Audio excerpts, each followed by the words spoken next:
حدیث نمبر 3522 حضرت انس رضی اللہ عنہ فرماتے ہیں نبی اکرم صلی اللہ علیہ وسلم کی 9 بیویاں تھیں، پس جب آپ ان کے درمیان ایام کی تقسیم فرماتے تو پہلی بیوی کے پاس 9 دن کے بعد پہنچتے تھے تو وہ سب ہر رات اس زوجہ مطہرہ کے ہاں اکٹھی ہوتی تھی جن کے ہاں آپ تشریف لاتے۔ چنانچہ آپ حضرت عائشہ رضی اللہ عنہا کے گھر میں تھے کہ حضرت زینب رضی اللہ عنہا تشریف لائی، آپ نے ہاتھ ان کی طرف بڑھایا تو حضرت عائشہ رضی اللہ عنہا نے کہا یہ زینب ہیں۔ نبی اکرم صلی اللہ علیہ وسلم نے اپنا ہاتھ مبارک روک لیا، دونوں ازواج میں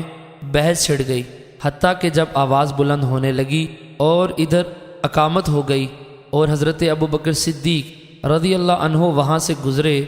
اور ان دونوں کی آوازیں سنی تو عرض کیا یا رسول اللہ صلی اللہ علیہ وسلم تشریف لائیں اور ان کے منہ میں مٹی ڈال دیں۔ نبی اکرم صلی اللہ علیہ وسلم تشریف لائے تو حضرت عائشہ رضی اللہ عنہا نے کہا اب رسول اکرم صلی اللہ علیہ وسلم نماز پڑھ کر تشریف لائیں گے اور حضرت ابوبکر صدیق رضی اللہ عنہ بھی آپ کے ساتھ آئیں گے اور مجھے ہی برا بھلا کہیں گے۔ جب رسول اکرم صلی اللہ علیہ وسلم نماز پڑھ چکے تو حضرت ابوبکر صدیق رضی اللہ عنہ کے پاس تشریف لائے اور انہیں سخت بات کہی اور فرمایا کیا تم ایسا کرتی ہو